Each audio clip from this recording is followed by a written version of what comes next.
புதிதாக அரசியலுக்கு வரக்கூடிய தலைவர்களுக்கு நீங்கள் சொன்ன இந்த எல்லா தகுதிகளுமே இருக்குது. தமிழ் சார்ந்து, தமிழ் மண் சார்ந்து, தமிழ் இனம் சார்ந்து எல்லா விதமான புரிதலும் இருக்குது.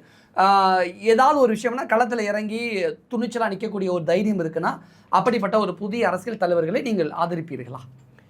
இல்லை, நான் இப்போவும் சொல்கிறேன், ரொம்ப இந்த மண்ணை, இந்த மக்களை, இந்த மண்ணினுடைய மகத்தான மரபு மொழி உள்ளார்ந்து நேசித்து நேர்மையாக இந்த மக்களுக்காக தன்னலம் இல்லாமல் முழு நேர்மையாக அளப்பரிய தியாகத்தை செய்யக்கூடிய எந்த தலைவர் வந்தாலும் நான் ஆதரிப்பேன்.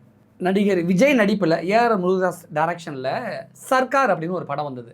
அதில் விஜய் நேரடி தேர்தல் அரசியலில் போட்டியிடுவார். அவருடைய கட்சி கடைசியில் ஜெயிச்சிடும். ஆனால் நடிகர் விஜய் முதலமைச்சர் ஆக மாட்டார். திரு சர்க்குணம் ஐஏஎஸ் அவரை தான் நான் முதலமைச்சர் ஆக்குறேன்னு விஜய் அறிவிப்பார். நான் ஏஆர் முருகதாஸ் சார்கிட்டே இந்த விஷயத்தை கன்ஃபார்ம் பண்ணோம். அது சர்க்குணம் ஐஏஎஸ் இல்லை, அது திரு சகாயம் ஐஏஎஸ் அப்படின்னு உங்களை தான் இது பண்ணியிருக்காங்க. எங்கிட்ட ஆதாரம் இருக்குது. திரு ஏஆர் முருகதாஸ் அவர்களை அனுப்பின ஆதாரமே எங்ககிட்ட இருக்கு. அப்படி சொல்லியிருக்காரா? ஆமாங்க சார். அப்படி நீங்களா சொல்றீங்களா? இல்ல ஏஆர் முருகதாஸ் சாருடைய ஆதாரம் அவரு பண்ணது இருக்கு. இயக்குனர் திரு முருகதாஸ் சொல்லியிருக்காரா இல்லை நீங்களா ஒரு ஏதாவது கட்டமைக்கணுங்கிறக்கா சொல்றீங்க? இல்லைங்க சார், ஏஆர் முருகதாஸ் சார் சொன்ன ஆதாரம் இருக்கு. வாய்ஸ் நோட் கிடைக்கல, டெக்ஸ்டா கொடுத்துருக்காங்க. இது ஏஆர் முருகதாஸ் சாருடைய ஆதாரம். நான் உங்களுக்கு வேணா நான் அனுப்புறேன் சார். சரி, பரவாயில்ல, நீங்க சொல்லுங்க. சர்க்குணம் ஐஏஎஸ் எல்லாம் வச்சு சொல்லலை, இது திரு சகாயம் ஐஏஎஸ் அவர்கள் வச்சு தான் நான் அந்த படத்தில் அந்த கதையை காட்சி எழுதினேன்.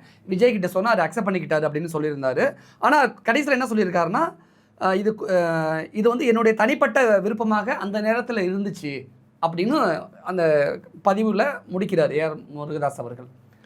ஆனால் இப்போ தமிழ்நாட்டு அரசியலும் சரி, நடிகர் விஜய் உட்பட பலரும் நீங்கள் தான் அரசியலுக்கு வரணும்னு எதிர்பார்க்குறாங்களே, ஏன் வர மாட்டேங்கிறீங்க? அல்லது இந்த காட்சியை பார்க்கும்பொழுது உங்களுக்கு என்ன தோன்றுச்சு? அப்போ இருந்த மனநிலை என்ன? இல்லை, நான் திரைப்படம் அதிகமாக பார்க்கறது இல்லை. சர்க்கார் படத்துல நீங்க தான் முதலமைச்சர் சொன்னதை உங்கள்ட்ட நிறைய பேர் சொன்னாங்க. ஆமா, திரைப்படம் அதிகமாக சின்ன வயசுலேருந்து அதிக கவனத்துக்கு வந்ததா இந்த சர்க்கார் பட கிளைமேக்ஸ்? ஆனால் எனக்கு இந்த மாதிரி சர்க்கார் படத்தில் இப்படி ஒரு காட்சி வந்திருக்கு. உங்களை நினைவுபடுத்துகிற மாதிரி திரு சர்க்குணம் ஐஏஎஸ் அப்படிங்கிற மாதிரி ஒரு ஐஏஎஸ் அதிகாரிக்கிட்ட பொறுப்பை ஒப்படைக்கிறாங்க, முதலமைச்சராக பொறுப்பை ஒப்படைக்கிறாங்க அப்படிங்கிற மாதிரி ஒரு காட்சியை வச்சுருக்காங்க. உங்களை தான் அது நினைவுபடுத்துது. அப்படி நினைவுபடுத்துறதுக்காக தான் அவங்க திட்டமிட்டு வச்சுருக்காங்கிற மாதிரி சொன்னாங்க. அப்போ தான் நான் அந்த பகுதியை அந்த பகுதியை பார்த்தேன். ஓ, அப்போ நம்ம இப்படிப்பட்ட ஒரு நம்பிக்கை இப்போ நீங்கள் சொல்கிறீங்க, அப்போ அது இயக்குனருடைய அது கருத்தாக இருக்கும்னு அப்போ பேசப்பட்டது. ஆனால் அதை நீங்கள் உறுதிப்படுத்துகிறீங்க.